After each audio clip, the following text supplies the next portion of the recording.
Alrighty, guys, welcome back to the Identity Project. This time, I think it's the fourth time or fifth time, something like that. Bringing some clients on, some past clients. I guess we worked together for about a year. Was that right? Ish, or was it less? 6 months. Started Six a year months. ago right now. A year ago, that's right. So we worked together for 6 months, and that was about a year ago. So anyways, with that whole extended long intro there of stuttering and not making sense, welcome to the show, my friends and past clients, Miss Dara and Erik. What is going on? Thank you. Thanks for having us. Yeah, absolutely. How's the weather over there where y'all are at right now? Is it as beautiful as it is over here? Maybe 50 miles away. Yeah, it's just as Yeah. just as nice. Yeah, it's beautiful. Well, typically when I interview people on the podcast, I feel like they're like never in Texas. And so I feel like that's always the icebreaker question of like, we're lucky here in Texas, especially for all my friends up there in the north. They basically every time I ever complain of being cold, they just tell me to shut up. Yeah, since he's from the north, he knows how all that is. Yeah, that's right. That's right. Well, cool. So basically, let's do this. I want to dive into kind of, obviously, y'all are both on the podcast here for those of you that are just listening and not watching. But Dara, let's start with you. And I just kind of give us like the 10,000 foot view of just kind of your background and what you do. And then we'll have Erik do the same. And then we'll kind of dive into our journey of working together. So do you want background like health-wise or career-wise or both? Just give me like the 5-minute version of who is Dara. So I always grew up as the super skinny kid. Didn't realize until I was an adult, and really in the last couple of years, how much medical things had a hand in that. Allergies, asthma, what I was eating, and all that kind of stuff, metabolism and heart rate. And so I was always really skinny. And then in college, you gain the freshman 15 or 20, whatever it is. And that was me. And then when I decided I wanted to be a police officer is when I really got into more weightlifting. I had started working out probably about a year before that, because honestly, it helped me battle some depression I was going through when I was working in social work. And so I got through that, and then I started lifting weights and getting stronger. Became a police officer, and now it's really one of my biggest duties is to stay fit and healthy so that I can be of the utmost service to the people that I serve and anybody I come in contact with. So Erik actually helped me start tracking my macros when we first met, but it was a lot more of the eat candy and fruit for your carbs if you wanted to, because you could, and meet your numbers. And so then, we've meal prepped ever since we've known each other. And then we really wanted to dial it in. And that's where we started with you. And I found you through the Compete Everyday group. And it's been life-changing. It's been a whole different last year for us. That's awesome. I love that. We'll dive into a few different points on your story here in a sec. But Erik, let's get the 5-minute intro of you, brother. Well, I'm the gentleman from up north. I'm originally from South Dakota. Gotta get that O in there. But Dara and I are very similar in our stories. I have a 9-year background experience in law enforcement. I was in law enforcement up in South Dakota. But I was kind of on the backward side of where Dara's story was, where back in 2011, I was actually extremely overweight. I was clinically obese. And when I heard that, that's kind of when like the light bulb came on and I got the kick in the butt. And I'm like, I've got to change my life. And so that's when I really kind of found my health and fitness. Getting to the gym, working, and I actually hired a nutritionist while I was up north because I wanted to do a bodybuilding show, and that was really a goal of mine, was to be 30 years old and have abs. And my first working with a nutritionist, it was a game changer. And so taking what I learned from him, I was able to implement that into my everyday life. And then when Dara and I met, I was able to take that knowledge and transfer it over to her to help her become what she has. And I made the transition down here to Texas just a little under 2 years ago. It'll be 2 years officially in like about 2 weeks. And, we got settled into our new house, and, we're really looking forward to setting some goals. And that's when Dara said she had found you on the Compete Every Day group, and shout out to Jake for that. Yeah. But working with you, it was, oh my gosh. I mean, working with a nutritionist before, I had an idea of what to expect, but we got so much more because it wasn't just nutrition coaching. It was habit-based coaching. It was accountability. It was basically like life coaching with an emphasis on what we wanted to achieve. And I mean, as Dara said, it's been a life changer this last year, and even this last 6 months since working with you. I mean, things have just been so much different, but so much better for us. Yeah. And we didn't rebound either, like after finishing working with you, it's not like we were like, okay, well, that was fun. Back to what we were doing. So that's important. Yeah. That speaks a lot to how you coached us, and that it's something that we've adopted, that we've, really made our lifestyle. Yeah. Well, first off, thank you. I always joke with other coaches in the space, and it's like, I, as much as I want to take credit, like I just can't, it's almost like I feel guilty ever taking credit for any client's success because, as I've told y'all so many times, it's like, look, I can tell anybody what to do, but like most people don't do it, and it's like, it's all about like trying to navigate through and like find what works for people.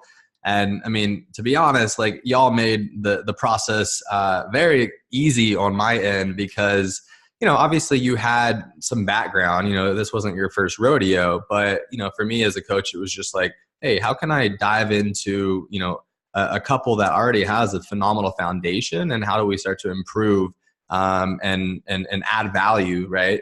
Because everybody can get better, right? Like I can get better. We all can get better. And so I think that's the cool part about coaching. What did you say there? We're glad we could challenge you. Yeah, no, I love it. I mean, as non-sexy it is, like, I always talk about like the 5 big rocks or whatever, where it's like, sleep and hydration and food quality and food quantity and exercise. Like those are like the big rocks, if you will, but like, that's not sexy to talk about. That's not some new fancy diet. But I think that was like a really good foundation. So for y'all, it was more about, when I use the example of like the mason jar with the 5 big rocks in it, then the small little pebbles, and then the sand. Well, y'all had those 5 big rocks established well, right? And we got to kind of start getting into the pebbles and into the sand, and like, just like that's fun, right? Like you get to nerd out a little bit and kind of dive into some more stuff. So that was my long-winded answer to, thank you, and like congrats on y'all's success, because here we are a year later, right? And like you said, nothing changed, nothing fell off, like still improving, still setting new goals, still challenging yourself. Like this is forever. Like this is the rest of your life. It's not 30 days. That's awesome. So one thing as y'all were introducing yourself, and I don't even know if I've ever even asked you this before, but one thing popped into my head. I was thinking, so when y'all first met, and like knowing Erik, that, you were already doing macros and all of that, like Dara, this was just something that was really cool and exciting for you, and you're like, oh, I want to learn that? Or was it more of like, I mean, how did that whole process go together? Because I'm just like, I'm envisioning like couples, and like, they first start dating and they're going out to eat all the time, and like all that, like that type of environment, versus maybe y'all's environment. Was that different, or? Well, ours was much different because we were long distance. Oh, that's right. Okay. Through a group that we used to be a part of that was about fitness and law enforcement. And so we met each other on there, and a lot of people talked about tracking macros and stuff. And I was like, I don't even know what that is. Every time I eat, I just try to eat right, whether it's lean cuisines or eating lower fat beef, or, whatever it is, make sure it's organic, all this stuff, whole grains and stuff. And so then when I heard everybody talking about tracking macros and how it really helped them dial things in, I was really interested. And since he and I had gotten to know each other, he offered to help me.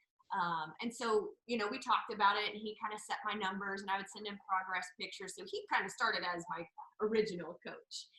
But like I said, it was both when we were less educated about quality of food and all that, but it really did help me dial in a lot. It helped me lose a lot of weight.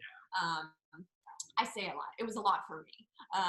And so it interests me, and I'm a very numbers oriented person and a very structure oriented person.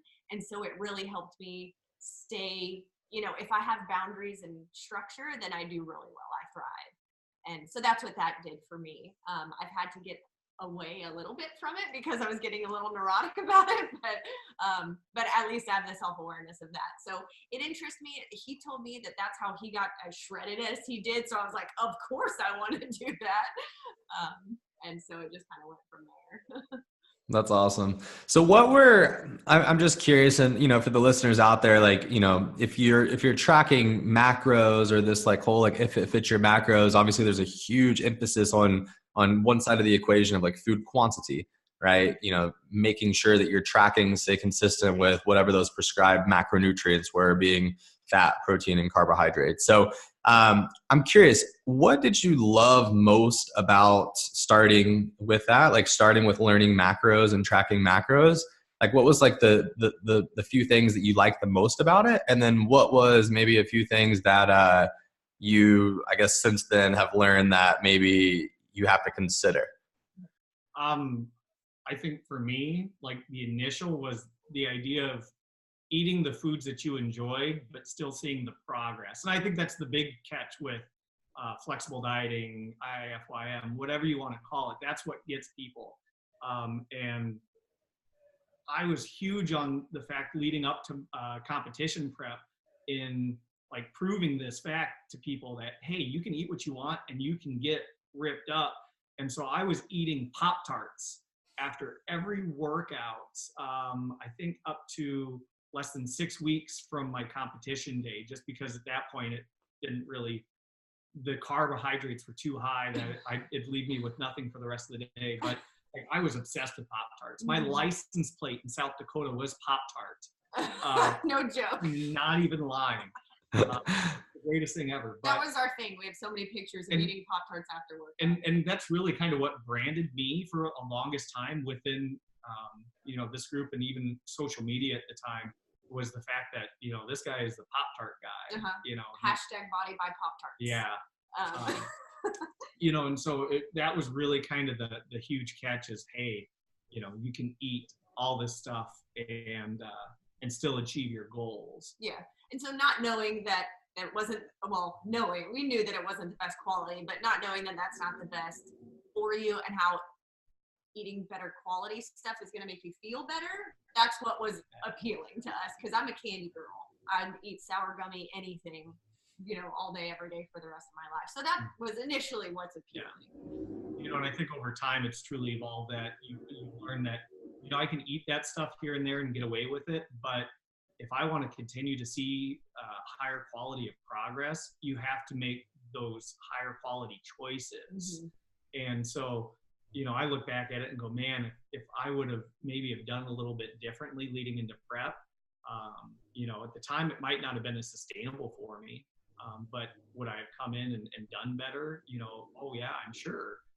And even coming out of it, I'm sure it would have been better. But for the time, for where I was at mentally, and just educationally coming into it, it was perfect for me. Yeah. And so from that, I've always been kind of jealous of him, because he can basically eyeball food and know that it basically fits within where he's supposed to be. And I don't feel like I can. I used to feel like if I went outside of that, then I would gain weight or I would get acne, or, whatever the case was. So I was kind of jealous of that. But then, I've noticed I am numbers and structure oriented, which is sometimes to a fault. So I realized to give myself a break, that I don't have to put everything into my MyFitnessPal, and that, I know what I'm supposed to eat. I know I'm supposed to eat this many eggs and a banana, or whatever the case may be. And so to not be so, I call it neurotic, about weighing out my banana and cutting off the end if it's 10 grams too many or whatever it is. And so since I've done that, I've come to much more peace with eating. in my progress, and I've done just fine, and I'm gaining muscle and I feel great. So it was kind of to a fault on my end that I got a little too obsessed with the numbers aspect. Yeah, well, I mean, I think you hear about it a lot, right? And that's the thing, right? I always ask clients, especially when we start working together, I'm like, look, like, what have you tried? What did you like about it? What did you not like about it? Right? Because I think that tells a lot about kind of their diet history, if you will, and what they've been influenced by. It's no different than where you grew up and the parents you had and the school system it's like we're influenced by that environment. So, the thing that I think that y'all had the most awareness in was food quantity, right? And like you had the awareness of, hey, like these are my macros. This is how I lose body fat. This is how I gain muscle, et cetera. But as we like to do, like we like to, try to, I don't know what the word is, but if I was doing it for fit your macros, like I would have done the same thing. Like I would have, you know what's funny? I've never actually done, and I think that this is why I have like the perspective of it. And it's probably just from working with so many clients, but I've never actually done a specific diet for an extended period of time because I always just looked at them and I was just like I was never the person, like I just hate putting myself like in a box. Like I hate like I love like individualization. Like I like to do things on different days and change things and just like do what I want to do, basically, I guess is what it is. But I do love it for that reason that it creates awareness from food quantity. So were you feeling, I know there is some, we talk about biofeedback for some of the listeners on there, and, this is sleep, digestive, all those types of things. So what were some of like the biofeedback issues that maybe you're experiencing with focusing more on food quantity and not so much the food quality? Well, we didn't learn them really until we started working with you. Mine was, as you know, digestion was huge. Probably sleep and recovery, like soreness and that, because we didn't take rest days. Like we hated taking rest days. Still do. But it's much easier and much more enjoyable now, pretty much since you made us take at least a rest day a week. So, for me, definitely digestion, sleep, and recovery or soreness were mine. And then skin issues, like I know that wasn't necessarily one of the biometrics you worked with, but it would be. Since we worked with you, my eczema went away. Went to the dentist. I used to have a recurring like abscess or something in my top gums behind my teeth, and it would come like every 6 to 8 weeks randomly. It would just show up and then go away, and my dentist couldn't figure out there was no infection, there was no leaking or anything like that. So I talked to him today about it because I just went to get my teeth cleaned, and he said it might have been because a sinus issue cleared up. I haven't had that issue since we started working with you, like a couple months into working with you, once my body started reaping the benefits of the quality of food. So all kinds of skin issues for me, and then huge digestion and improvements. It's been life-changing. Well, I mean, it's just so mind-blowing to me, the power of nutrition. I mean, Socrates, Einstein, whoever was like, may nutrition be thy medicine. And this was, hundreds of years ago. Like, it's just mind-blowing to me. And this is honestly, hearing stories like this is like what made me want to pursue a degree in nutrition, because here I was, seeing two sides of the equation, seeing conventional medicine and then seeing more of this like preventative, integrative, functional approach. And I was seeing what food was doing in people's lives, and really not just food, but kind of all the lifestyle habit components as well. And it's powerful. I mean, it really can, change your life. And I know that's kind of a foo-foo statement. Sometimes you'll hear it a lot from people. They're like, oh, this is life-changing or whatever. But like, no, like for real, like this could literally change your life. So identifying it, and you might have to remind and jog my memory here a little bit. But that's some big changes from a digestive standpoint, some big changes from the skin. What were the foods that you feel were contributing to those issues? I think the biggest foods that were contributing to those issues were processed foods, the foods that we were buying prepackaged. The lower quality meats. Yeah, I mean, and definitely, and I think that goes with processed food, is just the quality of the food that we were getting. We were very big on doing cereal for our pre or post workout. We try to keep our those meals low in fat, higher in carbs, and we do it with a protein drink and mixed in to simulate the milk. And that was kind of our jam at the time. And working with you and learning just about that food quality and making those smarter choices when it comes to eating something fresh as opposed to the prepackaged. I mean, Yeah, especially to fuel your workouts. One big thing that we discovered about me and my digestion is that once I stopped taking birth control, is when my digestion really made a huge improvement, which was bizarre to me. And because the average person doesn't think that birth control would affect your digestion. It's only supposed to affect the female things, not necessarily digestion. So that was a big improvement for me. But you didn't just say, well, your digestion's not good, so you need to get off birth control.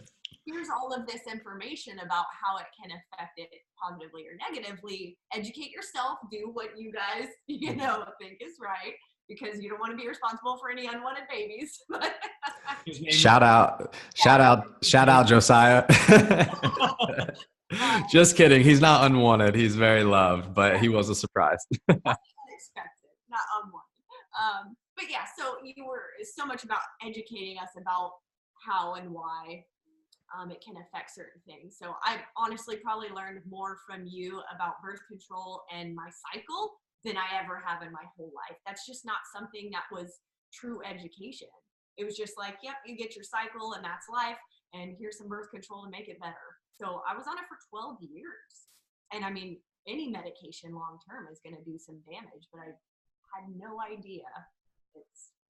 So that was big for me because we didn't eat a ton of dairy, really. I mean, we string cheese and that's about it.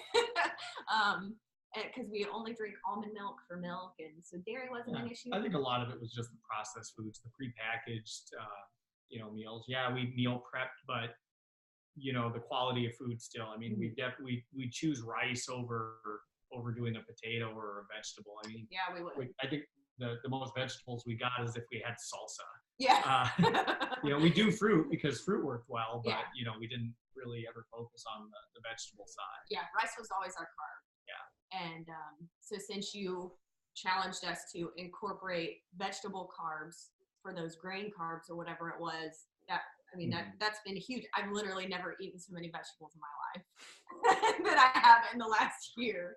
And then I think it was Stephanie, somebody might have said, if you don't like to eat vegetables, you're not cooking them the right way. Whoever it was. And I was like, oh, mind blowing. So then that makes us take responsibility, for how we eat vegetables. So. Yeah, no, I think there's so many great takeaways just from like those last few segments there. Like, what Stephanie said, like, yeah, I completely believe in that. I think that, there's so many people that unfortunately, as we get closer and closer to here we are 2019, 2020, like, going grocery shopping and cooking in your own house are two things that are not really done all that much. It's actually becoming more of a rarity. I think we're getting farther and farther away from the kitchen. And so, me being a new dad, one of the biggest emphasis and focuses for me going forward is making sure that the kitchen is a place in my house that is like the best room in the whole entire house. Like, I want to cook. I want to have the music up. Like, I want to involve the kids. Like, I want them to and we'll see what happens, but maybe I'm just all talk here, but it's important. And I think that making cooking a part of your lifestyle is something that, it's going to make you live a better life. Like, it's going to make you feel better. It's going to just improve the quality of your life in general. So, I think that, there's some big takeaways for people that are, one, with the whole birth control conversation. Anybody that has questions on that, just shoot me a message and I can share resources and have those conversations. Obviously, it can get complex with some of that, but same with the digestive stuff. But I think there's just, it goes to show, if we want to simplify the process here, like look at some of the big picture changes. They went from essentially never eating vegetables to crushing the 800-gram challenge, like consistently every single day. Shout out EC. And they, so that was obviously a big piece. They improved the food quality. That's the biggest takeaway. Like the quantity was dialed in. They really improved the food quality. And, I think I would probably argue one of the biggest things on the quality side would have been the meat, fish, eggs, and then the little dairy that you were doing.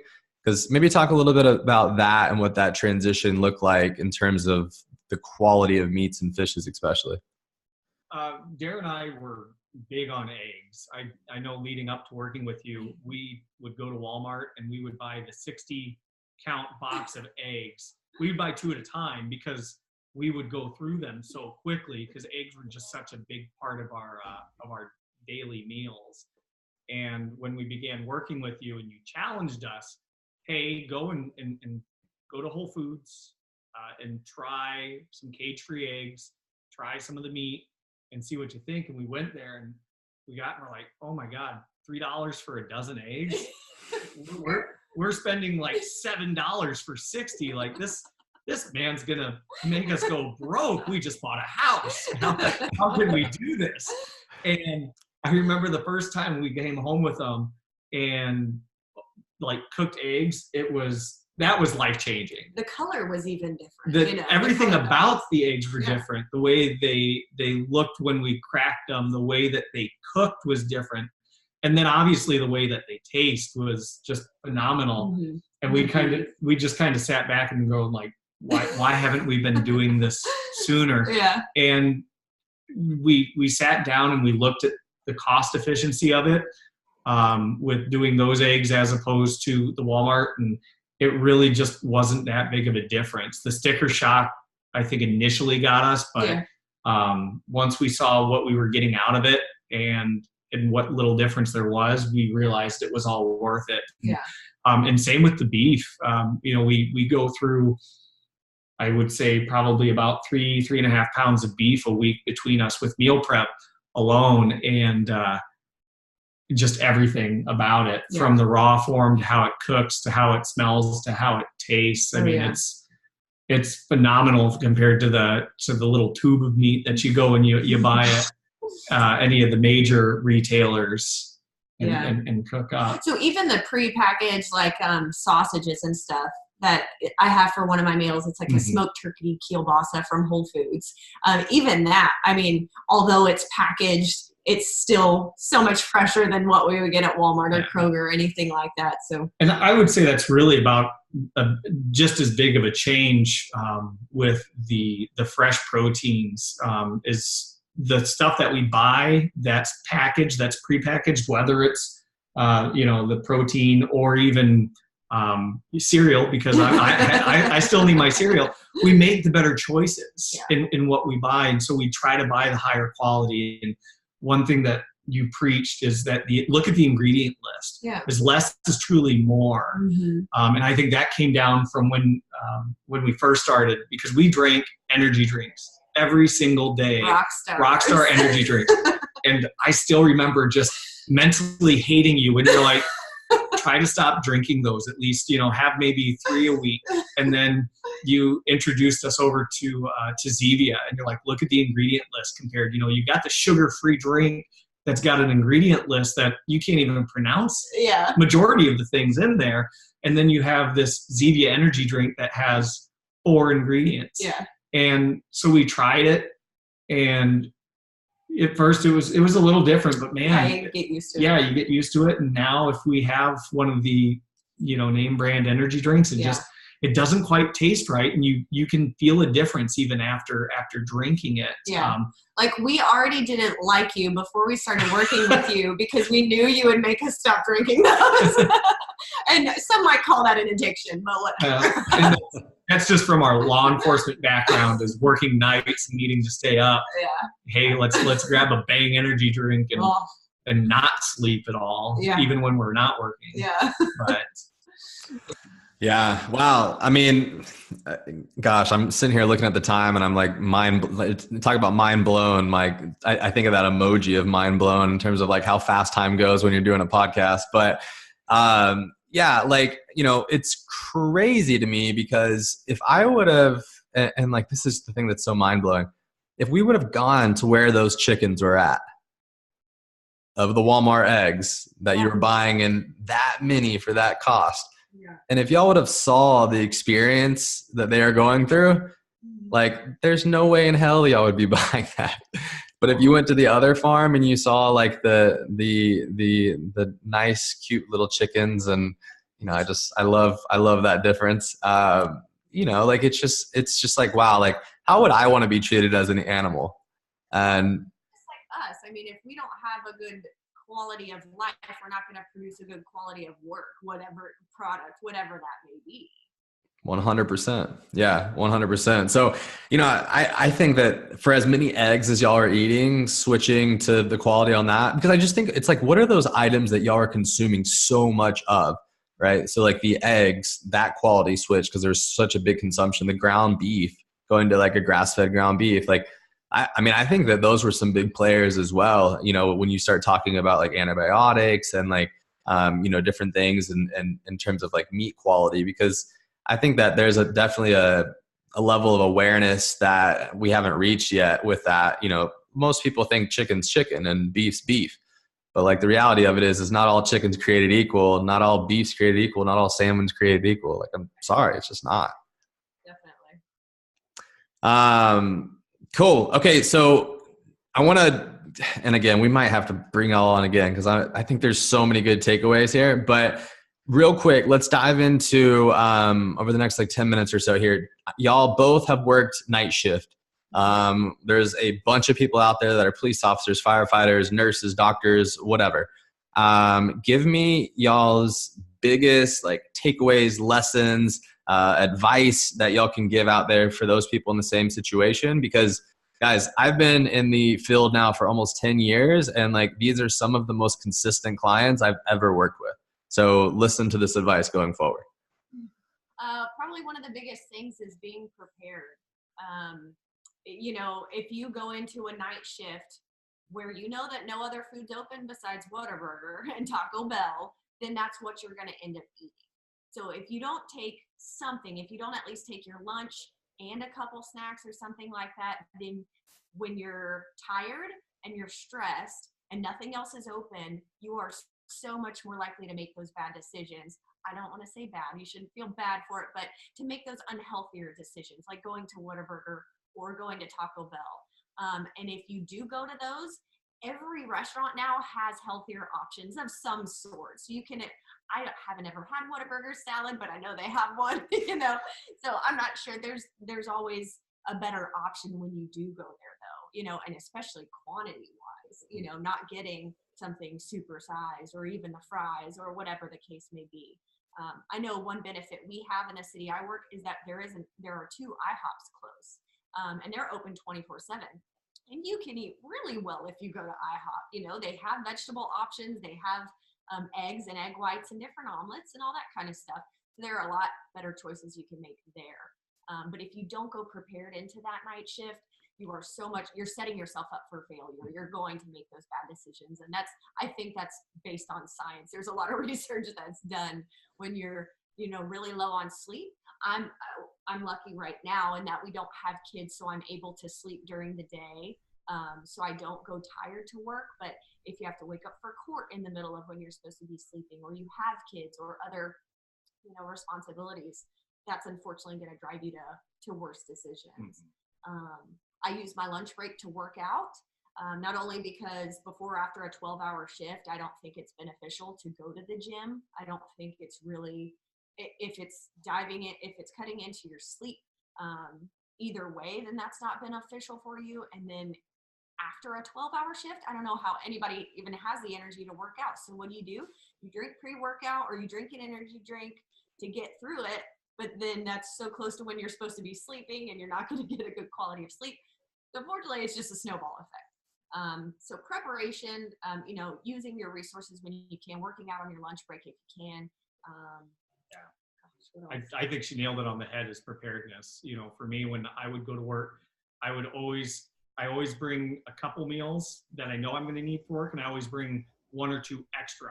And one of the normal meals I always bring is a high quality meal. It's got a lot of fruit or a lot of vegetables, you know, the high quality proteins.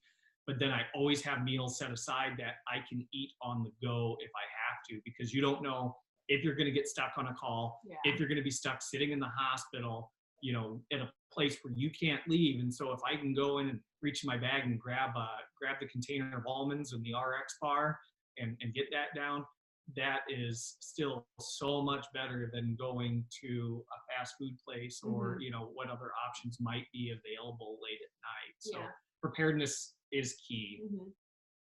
Yeah, I love that. I love that. Well, guys, I like I said, I could sit here and probably ask y'all so many questions. I'm in shock, literally. I know we had a little bit of a late start here, but I can't believe it flew by so fast. We'll have to get y'all on again. I think that there's so many good takeaways on here for those of you that are either watching this or listening to this. So if you didn't take notes when you're going through this, then that's okay. I understand. You just have to restart the episode now and take notes through the whole thing. And then if you have questions, where can everybody find y'all at on social media? And that way they can reach out to y'all and ask away. Well, we just started our own fitness and wellness kind of page. A lot of influence from you. Hopefully sometime in the future doing some sort of coaching. But anyway, on Instagram and on Facebook, you can find us at Full Nelson Fitness, because his last name is Nelson. We're going full Nelson, getting engaged and married. So then we'll be full Nelson. Wrestling reference. Yep. And so at Full Nelson Fitness on Facebook and Instagram. And then my personal one is the letter D Young _fit. And that'll soon be D Nelson _fit. And then my Instagram is Erik with a K D.Nelson. So it's pretty much my full name. Yeah. So. And we are always open to helping anybody out. We post a lot of workout videos on our fitness page and some of the food quality stuff that we've learned and that we have implemented. And then on our personal pages, we always want to be able to help people. So wherever they feel comfortable reaching out to us, we're pretty quick with responses unless we're sleeping during the day.